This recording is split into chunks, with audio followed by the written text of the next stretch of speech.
The Joro Spider is migrating north, and the city could be the next stop on its tour. CBS 2's Steve Overmeyer finds out what that sits, or rather how that sits, with New Yorkers. Walking the streets of New York, I think we expect to see about anything. Now, anything includes seeing spiders this big. This is terrifying. This is huge. This is going to tear me apart. This is the real scale size of the Joro Spider. Are you for real? Why do you have to do that? Absolutely not. I can't. Here? They haven't been spotted in New York yet, but experts say their migration pattern suggests the next stop is the Big Apple. The situation is we just need to run away. No, they are not harmful to humans because their fangs can't penetrate human skin. They've actually been making their way up from Georgia by hitching rides on cars or using their webs to parachute up to 3 miles. I'm not cool with that. I don't want it landing on my head, though. If I saw that in real life, I'd faint. We live in a city with roaches and rats and flying rats. If we've learned anything, the wild has a way of making New York home. I think I'm running, but I don't think I'm fast enough. This has 8 legs. I only have 2. Steve Overmeyer, CBS 2 News. Oh my gosh, not ready for that. Yasharahla, Yahweh Shem Yashar, Bashim Kakadash, double honor to Apostle Elsgreen, Millstone, peace, citation, hope for life. Shalom. And I may title this lesson, Joro Spiders will soon invade New York City. So, as you can see in the news, mentions about how you got these big Joro Spiders that are about the size of your hand. That's pretty much they're heading to New York City, you know. Pretty much like how it was so annoying everywhere you go in New York City. Like if you went to because where I was doing camp with the other Ak, it was by the boardwalk, which I haven't done with him in a while because I started doing camp with, the other main brothers. I started to go out there in Manhattan because, they do it a little later on throughout the day. And the Ak that I did it with, the boardwalk camp, he mostly be out, earlier, so it wasn't really that much convenient on my schedule. So other than that, what happened was we had to deal with the issue of the lantern flies, and I was like a couple months back, and those lantern flies were a pest. They were annoying. Sometimes they'll fly by you, they'll fly all over the place, and you just have to slap them down and kill them. And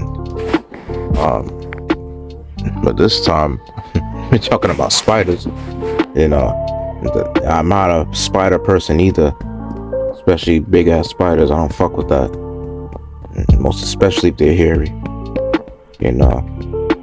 I really have a high disdain for those type of bugs. And they mentioned that those bugs are venomous, so that they're only venomous to insects.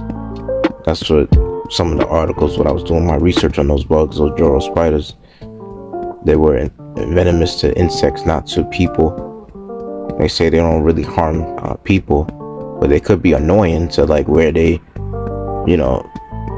pass by you and probably may even hop on you or so, and you just gotta slap them off of you.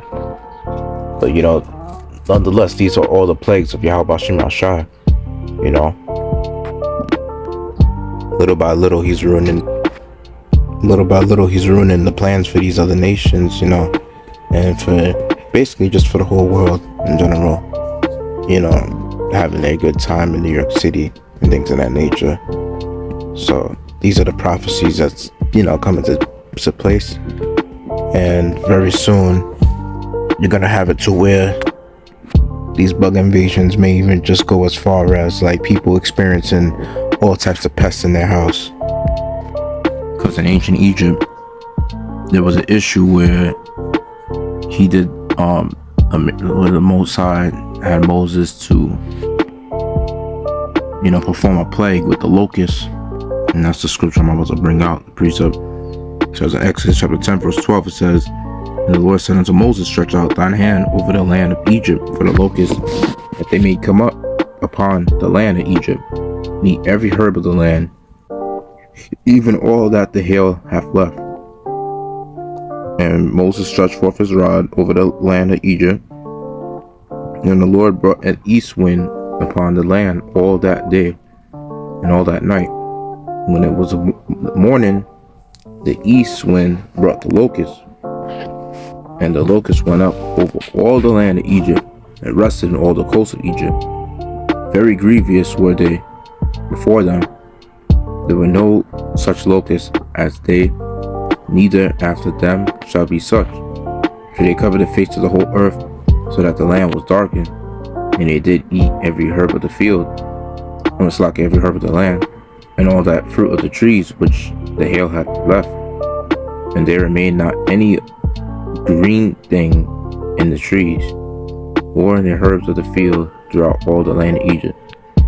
So basically what the locusts done is that they just pretty much ate every single, bit of fruits, and they pretty much destroyed a whole bunch of crops, even to the point where you couldn't even see the leaves on the grass anymore, the leaves on the trees anymore.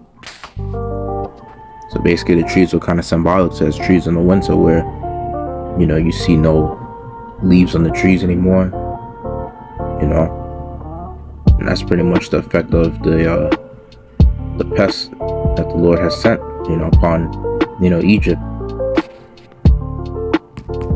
And see, the thing is that one thing about this country, America, scriptures mention how this is spiritually called Sodom and Egypt. So that's what it says in Revelation. But this is going to be the last piece of 2nd Ezra chapter 15.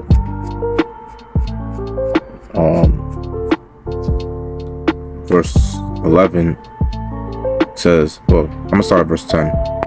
It ties up with the point. It says 2nd Ezra chapter 15 verse 10, behold, my people is led as a flock to the slaughter. I will not suffer them now to dwell in the land of Egypt, but I will bring them with a mighty hand and stretch thy arm, and smite Egypt with plagues as before, and will destroy all the land thereof.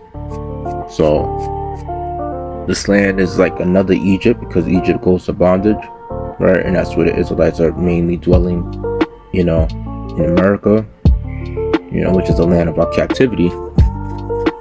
And the thing is that America does follow after its ways of, the other nations. Like, they follow after the ways of ancient Babylon, they follow after the ways of ancient Greece and Rome, and even after ancient Egypt. Just,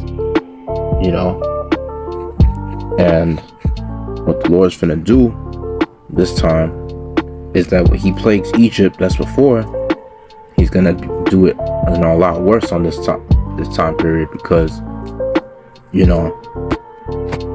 this is like the last captivity for the nation of Israel. So he's gonna have to save the best judgment for last. It says in verse 12, Egypt shall mourn, and the foundation of it shall be smitten with the plague and punishment that Yahweh shall bring upon it.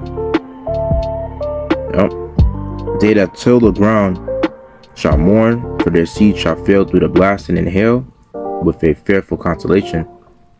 So but the Lord's gonna go as far as bringing all type of judgments on this earth, and those bugs that's another form of his judgment being set upon the land of America, which is other words, Egypt.